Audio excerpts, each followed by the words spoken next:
Hello and welcome to my channel.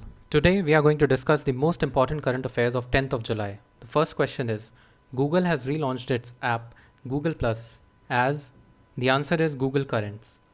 So Google Currents will now be focusing on inter-organizational communication. Next, National Skill Development Corporation, which comes under the Ministry of Finance, will be offering digital skills to the youth in partnership with the answer is Microsoft.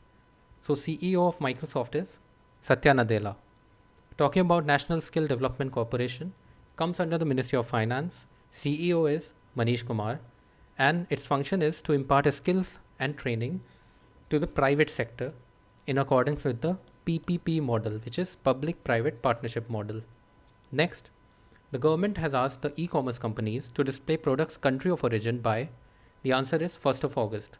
So DPIIT, which is the Department of Promotion, Industry and International Trade, has asked the e-commerce companies to display products country of origin by 1st of August.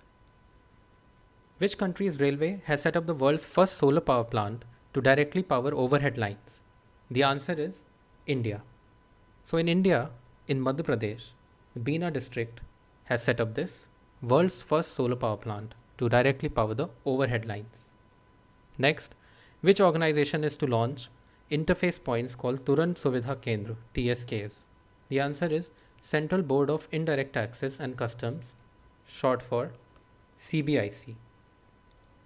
Talking about this Turant Suvidha Kendra (TSKs), they will ensure custom clearances which are paperless, faceless, contactless.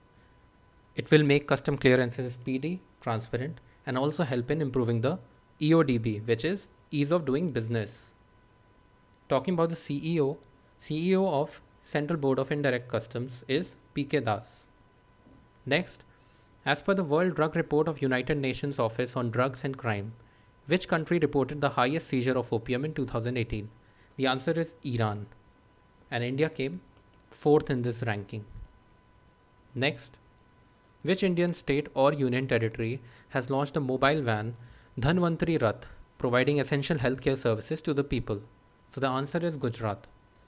Ahmedabad Municipal Corporation has launched this Dhanvantari Rath, which is a moving van which will provide non-COVID essential care and medical consultation. Next, which country has launched a communication satellite AppStar 60 on 9th of July 2020? So the answer is China. So the commercial arm of Chinese Space Research Center, which is China Great Wall Industry Corporation, will be launching AppStar 60 on 9th of July 2020. Coming to India, ISRO's commercial arm is Antrix.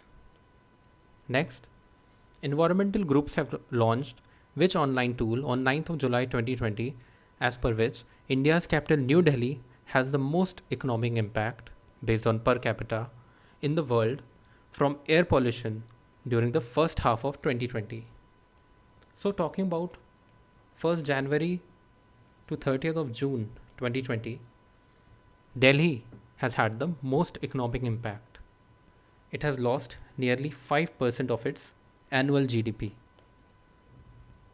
The online tool which has been installed is called Clean Air Counter. So what are the environmental groups involved? It is Greenpeace, CREA. CREA stands for Center for Research on Energy and Clean Air, and IQ Air, Air Visual. Next, recently an NGO of which country received Development Marketplace Award from World Bank Group and SVRI? So the answer is Cambodia. So Cambodia based NGO called Khana Center for Population Health Research has launched a Smart Girl chat line, which is a WhatsApp based chat line which provided 24/7 response as well as support for gender based violence. So the award was presented by World Bank Group and SVRI, where SVRI stands for Sexual Violence Research Initiative, and they have awarded an NGO from Cambodia. So that's all for today. Keep coming back to the channel for more current affairs. Thank you so much.